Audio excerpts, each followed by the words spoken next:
People planning their careers often ask me what I think about the long-term future of the Islamic finance industry.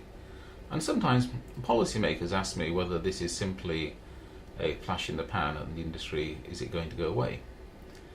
I think the best way to answer that question is first of all by looking at the industry as it is today.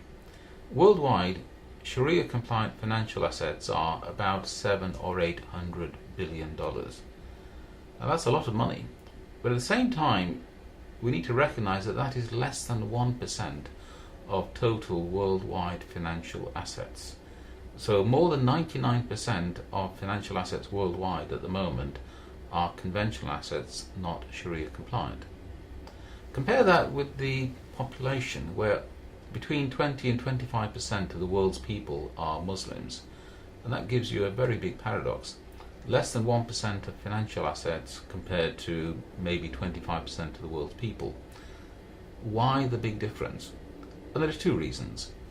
First of all, Muslims on average are poorer than non-Muslims. We have Western Europe, we have North America, we have Japan, major economies, high income per capita, relatively few Muslims. Compare that with countries like Indonesia, Bangladesh, Pakistan, some of the countries in Africa where you have large numbers of people and relatively low incomes per head. So one reason for the difference is simply lack of financial wealth in the Muslim world as a whole.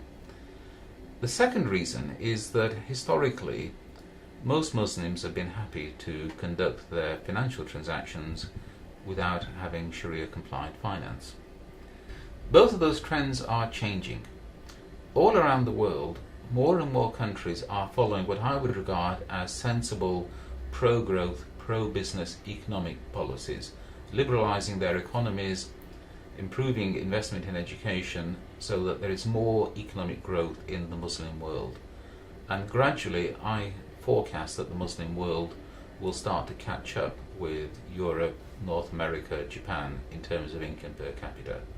It may take decades to achieve, but it's a very long-term trend which I see continuing. Secondly, there's a greater desire for religious observance in the Muslim world. More and more people want their financial transactions to be Sharia compliant.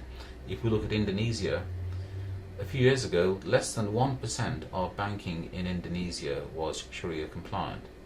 I was there in March of this year, and at that stage it was reported that about 5% of the Indonesian banking system is now Sharia compliant.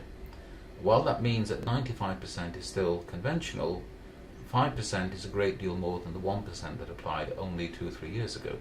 In my view, the industry is in a long-term growth trend, as that figure of less than 1% of global financial assets moves towards the 25% of world population number. It may never get there exactly, but if less than 1% becomes double digits over 1 or 2 decades, that is an enormous amount of growth, an enormous number of job opportunities. Therefore, for people planning their careers, entering the Islamic finance industry today looks like an outstanding long-term decision.